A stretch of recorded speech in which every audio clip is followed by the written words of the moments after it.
Welcome back to STL Live. I'm Sarah Bernard, and my guests are Education Director Karen Weberman and actor Phillip C. Dixon from Metro Theater Company. We're learning more about the theater. We were talking just in our last segment with Phillip about the current show, 100 Dresses. But Karen, we welcome you to talk about what Metro Theater Company is doing in the community and with our schools, running the education division. Wonderful.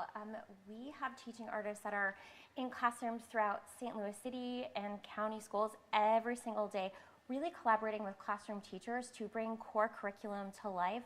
It's all about pushing the desks aside, inviting students to really take an active part of learning, and all through arts-based teaching and learning strategies. And it's a ton of fun and really allows students to create personal connections to core academics. Yeah, and sometimes it's really about using the arts also just to teach community building. Yeah, absolutely. So do you go into schools, like do the schools ask for you to come in, and what are the typical ages and grade levels that you're working with?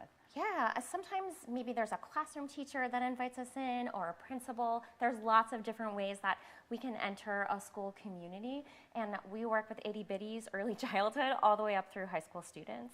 Really? So is there a favorite age, Phillip? I'm going to turn to you as an actor in both on the stage of the regular season, but also going into the classrooms. Right. What age do you like to work with? Well, for Say Something, Do Something, the perfect age range is upper middle school. Yeah, upper elementary, sixth grade, fifth, sixth grade. That's like the sweet spot for them. Yeah. And Say Something, Do Something is an interactive program where the kids get to come up and participate with the actors, and we come up with different solutions to a problem.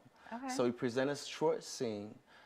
We stop the scene, then we go over with the children what kind of successful results we want to have from the scene. Okay. They come up with solutions, we bring them up, we improv with the kids, then a mediator or facilitator. I thank you, our facilitator. Do you always snap at her for questions? No, I don't do that. I try.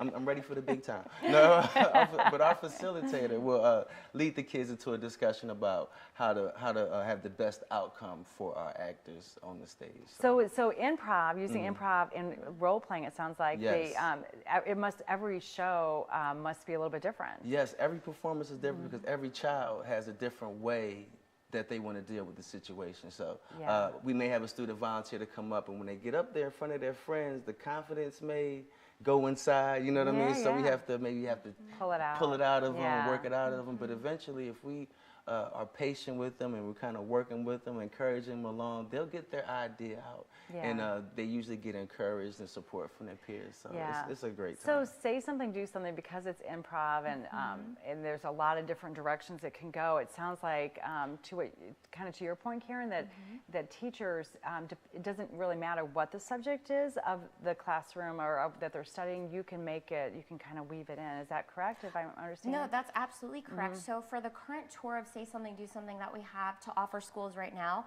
it's through a nonviolence approach lens. Okay. So it's all about how do we resolve real life conflict situations so that students don't feel that they have to resort to physical violence.